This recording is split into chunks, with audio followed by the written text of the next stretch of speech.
Hello, my name is Avi Rosen. I'm the product specialist for the consumer solutions of RSA, the security division of EMC. Today I'm going to talk about methods to fight crimeware and trojans targeting financial institutions. First, let's understand how these financial trojans work. There are several communication channels that these trojans communicate with. There's the drop point, where the Trojan sends the information to any information it gathers on the end user computer. There's an infection point where a user gets infected by these Trojan. It can be a file sharing site or any other site that this Trojan is being hosted on.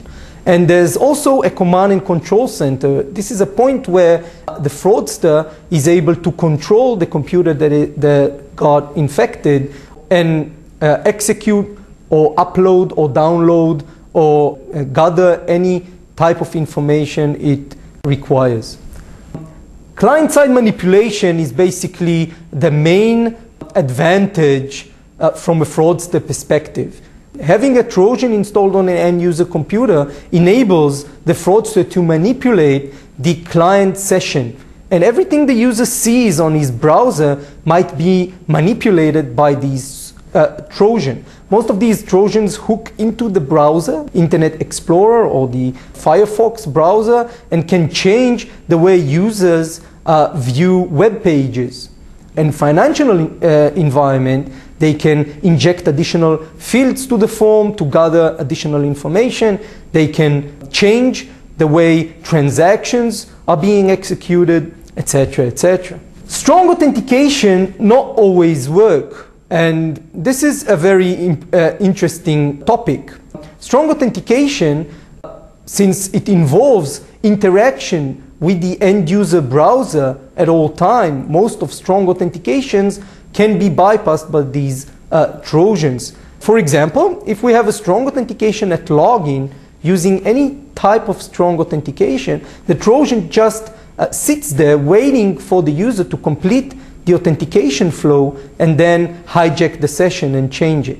Antiviruses cannot detect these Trojans from a simple reason that these Trojans keep updating themselves and change the signatures frequently.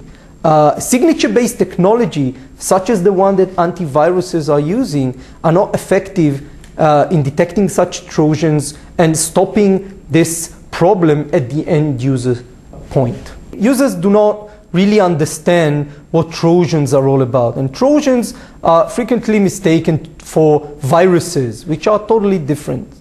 So users protect themselves by having antiviruses on their computers, anti-spyware of all kinds, and personal firewalls.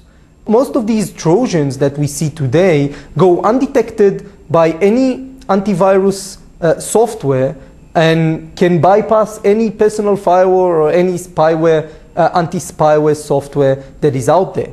So users are currently not protected against such threats. But banks are using multiple methods to protect their users against fraud.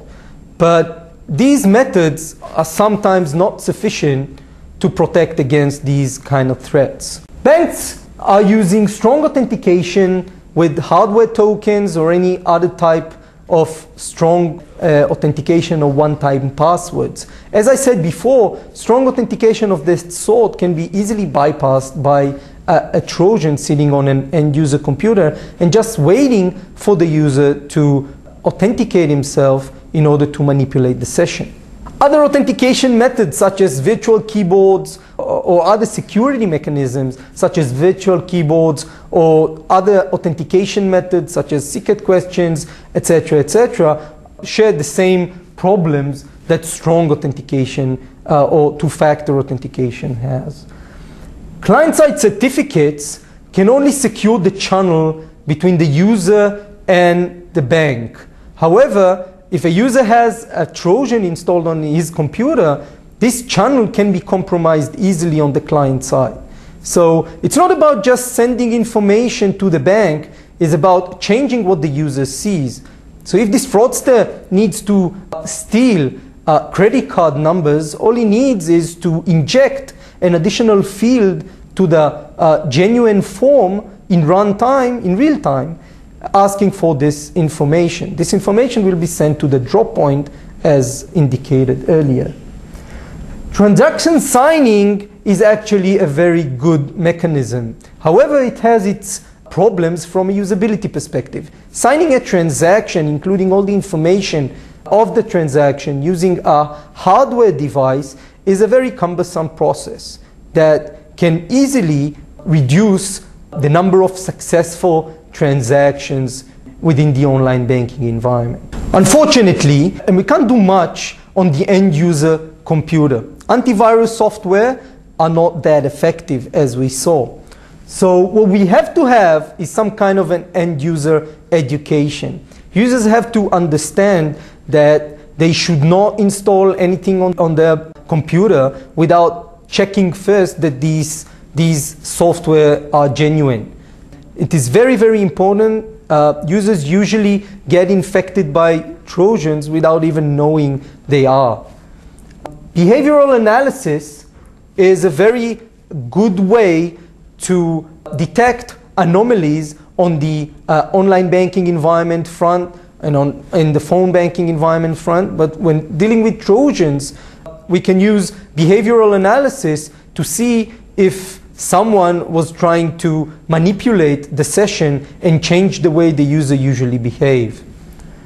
And using out-of-band authentication of all sorts, such as out-of-band phone calls or out-of-band SMSs, can easily be used as an out-of-band authentication mechanism that doesn't involve the end-user computer in order to authenticate the user. So if this computer is compromised, the authentication process can be completed successfully.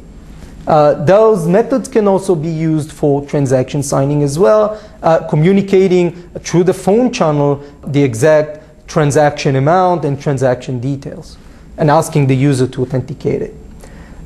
Fighting the problem at its core, meaning shutting down the communication channels of these trojans. We need to identify these trojans, understand where they communicate with, and shut down the communication channels these trojans communicate with. So if we can get a hold of the infection points, users will no longer get infected. And if we can get a hold of the drop point, we can stop the fraudsters from gathering the information. And if we can get a hold of the command and control point, the fraudsters will not be able to update these trojans or take control over the end user computer. To summarize, we see that this threat is very, very real, and there are ways of fighting these threats. We cannot eliminate them, but we can reduce significantly the effect these trojans have on your business. My name is Avi Rosen from RSA, the security division of EMC. Thank you for joining me today.